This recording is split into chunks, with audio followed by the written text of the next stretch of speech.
السلام عليكم ورحمة الله. ازيكم حبايبي؟ عاملين ايه؟ يا رب تكونوا بخير. تعالوا بقى معايا هاكلكم حتة طاجن بجد خيال، والله العظيم كان نفسي فيه. جايبة حاجته كلها وحطها في التلاجة بقالي 3 ايام ومش فاضية، والله العظيم ما فاضية اعمله. ازيكم حبايبي؟ عاملين ايه؟ يا رب تكونوا بخير.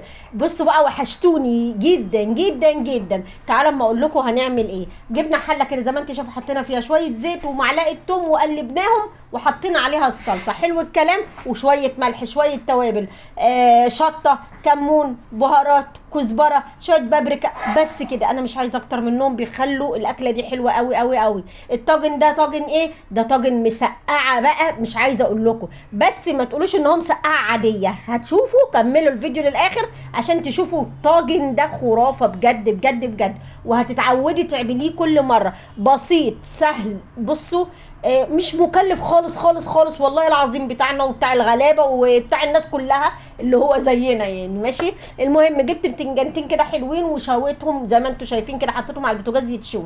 خلي بالك ان الاكله دي بتاعت زمان، تحفه تحفه تحفه. ماشي، المهم تكوني مجهزه طبق ميه كده جنبك، وايه، وت... وتحط البتنجان يتشوي معاكي، وتشوي شوي كويس قوي، وتطلعي تشيلي من على البوتاجاز، تحطي في طبق الميه.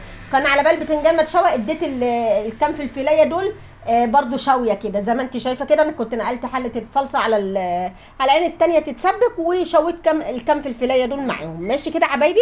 بصي بقى، ما تقوليش ان انت يعني ايه هتعملي طاجن بتنجان، لا، بصي عليه الاول وقرري. الطاجن ده مش هيتعمل الا كده، وهيديكي حته تيست، برغم ان الحاجه اللي محطوطه فيه في منتهى البساطة. عارفة يعني ايه في منتهى البساطة؟ حاجة كده ممكن تكون انت مش عايزاها يعني. ماشي، المهم قشرته كده تقشيرة حلوة زي ما انت شايفة، وبطلع احط في البولة اللي معايا ديت عشان ابدأ ان انا اهرسهم واشيل منهم العنقود بتاعهم. تمام كده حبايبي، من اسهل ما يكون. هو احنا صلينا على النبي عليه افضل الصلاة والسلام؟ بالله عليكم ما تنسوا تصلوا في التعليقات على النبي عليه افضل الصلاة والسلام. ولو مش حتى مش هتعلقي، صلي يا ست عليه في سرك، في بقلبك، تصلي عليه بلسانك وانت قاعده. بصي، طول ما انت واقفه بتعملي اي حاجه، او قاعده يعني قدام الفيس، او قاعده قدام التلفزيون، صلي على النبي كده واذكري الله، لا اله الا الله، ولا حول ولا قوه الا بالله. ماشي كده الحاجات يعني، ذكر الله والصلاه على رسول الله بتفتح لك ابواب كتيره جدا جدا جدا. الحمد لله، بتفتح ابواب رزق وابواب خير وابواب راحه نفسيه. بصي، كل حاجه جميله جدا جدا جدا بتلاقيها يعني حواليك، وبتلاقيها قدامك، وتلاقي نفسك مرتاحه كده وكويسه. ماشي، تعالوا بقى نشوف هنا احنا ايه هنهرس. دي ممكن تهرسها بهراسه، بشوكه، بالسكينه كده زي ما انا بعمل باي حاجه، هي هتتهرس معاكي سهله وبسيطه جدا، انا مش بنعمها يعني. ماشي، الفلفل اهو زي ما انت شايفه كده، شويناه وظبطناه تمام. تعالي بقى اقول لك انا هحط فيها ايه. ده رقب، عارفه يعني، عارفه الرقب اللي هو بتاع الفراخ ده لما بنجيبه. انا دايما بجيب الفراخ واشيل منها الرقب كده، هقول لك بشيله ليه. المهم حطيت عليه شويه توابل كده زي ما انت شايفه، بصل باودر، توم باودر، شويه بابريكا، صويا صوص، شويه كمون وكزبره، وبس كده، وشويه الملح. ماشي، الملح معلش ساعات بخنف. المهم زي ما انت شايفه كده، ومسكتهم ايه، قلبتهم تقليبه حلوه كده في قلب بعض، وحطيتهم في الطاجن من تحت. ماشي كده، في ارضيه الطاجن يعني. تمام كده حبايبي، والله العظيم هتعمل لك حته تيست للمسقعه، مش هتنسيه. مش هتقولي ان انت حاطه فيه بقى اي حاجه. عايزه عندك لحمه ممكن تحطيها، عندك فراخ ممكن تحطيها.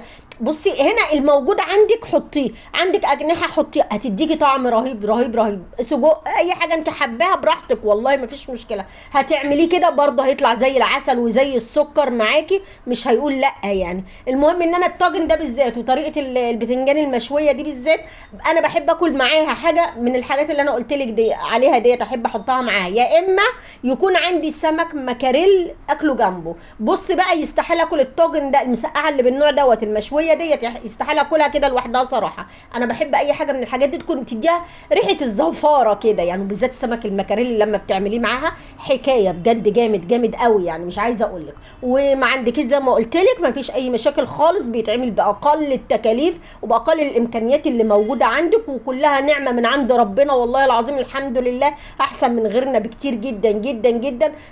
نشكر ربنا ونحمده على كل حال يا رب.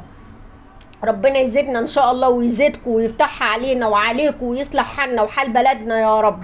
كلنا ندعي يا جماعه كده. وان شاء الله ربنا هيكرمنا ويوسعها علينا كلنا ويصلح الحال يا رب. ماشي، المهم تعالوا شوفوا بقى الطاجن بعد ما طلع من الفرن. بص الشكل الجميل والحكايه الحلوه. بص بقى الرقبه طلعت عامله تحفه تحفه تحفه.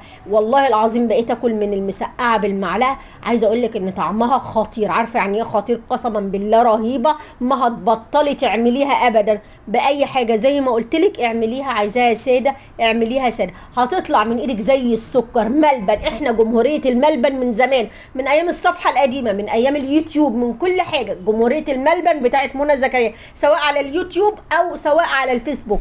تمام كده حبايبي؟ اتمنى بقى ان لو انت وصلتي معايا لحد هنا، بالله عليكي ما تبخلي عليا بلايك وشير. لو عجبك الطاجن بتاعنا وعجبت الاكله البسيطه بتاعتنا، اديني لايك واديني شير واعملي منشن لصاحباتك عشان تعمل الاكله الجميله دي لجوزها ويفرح بيها ان شاء الله. واشوفكم على خير.